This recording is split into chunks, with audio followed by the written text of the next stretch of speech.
Halo, selamat pagi rekan-rekan eksekutif, para pemimpin bisnis, dan analis. Selamat datang di paparan singkat makroekonomi kita hari ini. Kita punya setumpuk data krusial nih soal prospek ekonomi Indonesia untuk kuartal pertama 2026. Data ini pastinya bakal sangat menentukan arah strategi dan operasional bisnis Anda ke depan.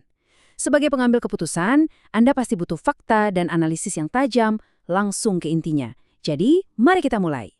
Oke, mari kita langsung masuk ke pembahasannya. Agenda kita hari ini cukup lugas. Kita akan mulai dari ringkasan eksekutif kuartal pertama, membedah pilar konsumsi rumah tangga dan sektor manufaktur, lalu meninjau resiko eksternal, dan diakhiri dengan proyeksi untuk sepanjang tahun 2026. Nah, saya tahu waktu Anda sangat berharga, jadi kita nggak akan bertele-tele. Kita masuk ke bagian pertama, ringkasan eksekutif kuartal 1. 5,44 sampai 5,50%. Ini dia angka yang lagi jadi sorotan utama di meja para analis keuangan kita. Berdasarkan analisis terkini dari para ekonom top, termasuk Joshua Pardede dari Bank Permata dan Teuku Rifki dari LPM UI, ekonomi Indonesia diproyeksikan bakal mengalami akselerasi yang luar biasa. Pertumbuhannya diprediksi tembus kisaran 5,44 hingga 5,50% secara tahunan di kuartal pertama 2026.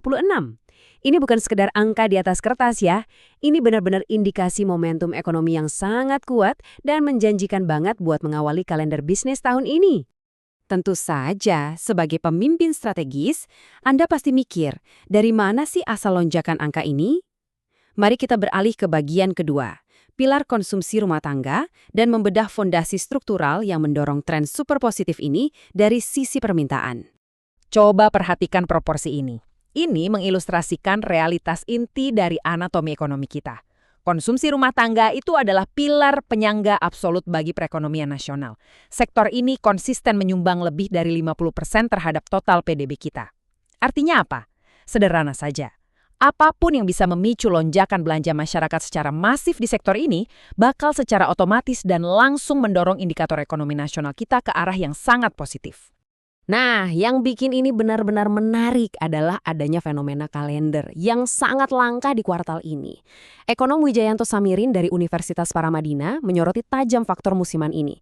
Coba bayangkan, perayaan Natal dan Tahun Baru di akhir 2025 yang momentumnya masih sangat terasa langsung dilanjut dengan Tahun Baru Imlek dan disusul lagi oleh bulan suci Ramadan serta perayaan Idul Fitri.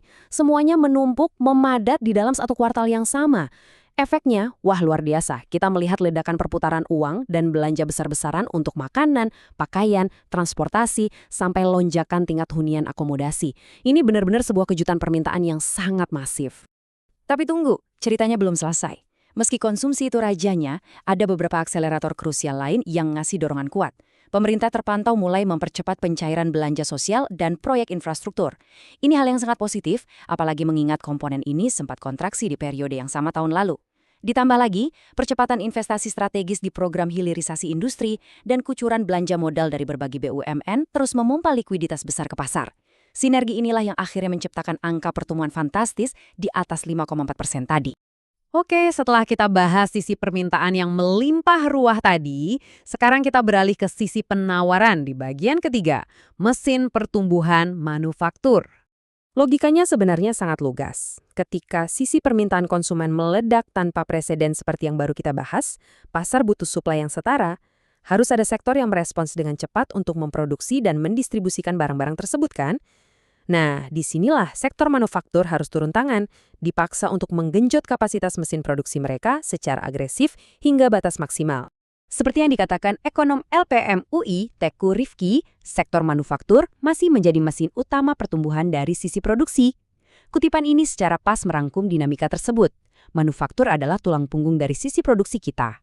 Bagi Anda di jajaran direksi, paham betul soal hubungan sebab akibat antara lonjakan konsumsi musiman dan peningkatan utilitas kapasitas manufaktur ini sangatlah krusial. Ini bukan sekedar data makro biasa. Ini adalah landasan penting saat Anda merumuskan strategi pengadaan, manajemen persediaan, dan perencanaan rantai pasok, biar perusahaan Anda nggak kehilangan momentum di pasar. Namun, sebagai eksekutif yang berhati-hati, kita nggak boleh terlena begitu saja dengan euforia angka awal tahun yang gemilang.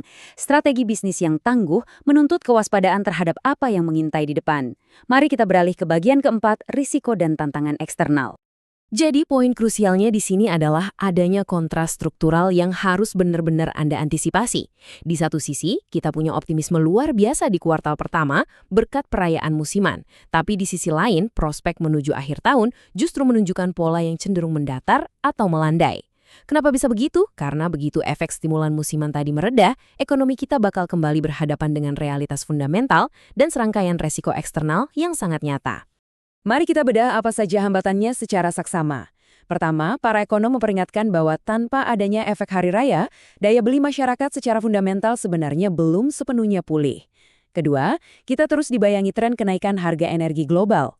Ketiga, nah ini penting banget buat Anda yang bergantung pada bahan baku impor, pelemahan nilai tukar rupiah sangat berpotensi memicu imported inflation. Ini nggak cuma bikin ongkos impor barang modal bisnis Anda naik drastis, tapi juga bisa ngerem minat investasi asing langsung. Dan terakhir, surplus perdagangan kita mencatat penyusutan di tengah ancaman disrupsi rantai pasok global dan risiko fenomena El Nino parah yang bisa menghantam keras sektor agrikultur kita. Lalu, kalau kita gabungkan awal tahun yang sangat kuat tadi dengan berbagai tekanan berat di akhir tahun, kira-kira gimana wujud rapor tahunan ekonomi kita? Mari kita lihat analisis jangka panjangnya di bagian kelima, proyeksi sepanjang tahun 2026. Dari proyeksi ini terlihat jelas bagaimana kurva pertumbuhan akan melunak. LPM UI menetapkan garis dasar optimis di angka 5,15% untuk keseluruhan tahun 2026. Tapi, Universitas Paramadina memberikan peringatan kehati-hatian yang lebih tinggi. Perkiraan dasar mereka memprediksi laju akan tertahan di kisaran 4,8 hingga 5,0%. Bahkan lebih jauh lagi, kalau skenario risiko tinggi, di mana inflasi impor memburuk dan El Nino menerjang dengan ekstrim, itu benar-benar terjadi, pertumbuhan nasional kita bisa terseret jatuh hingga ke level 4,7 sampai 4,9%. Kesimpulannya sangat tegas. Tahun 2026 adalah tahun dengan karakteristik ekonomi yang sangat front-loaded. Artinya, kekuatan ekonomi kita sangat menumpuk di kuartal-kuartal awal. Dan itu membawa kita ke pertanyaan terakhir dari paparan ini. Apakah strategi bisnis Anda sudah diposisikan dan siap untuk bermanuver menghadapi perlambatan di paruh kedua tahun ini? Kuartal pertama ini ibarat ladang emas berkat kombinasi hari raya yang sangat langka. Pastikan Anda memaksimalkannya. Tapi ingat, manajemen risiko dan kebijaksanaan Anda di kuartal-kuartal berikutnya lah yang akan jadi penentu sejati stabilitas perusahaan Anda di sepanjang tahun 2026. Terima kasih sudah meluangkan waktu bersama saya hari ini, dan semoga analisis ini bisa membantu mempertajam strategi bisnis Anda ke depan.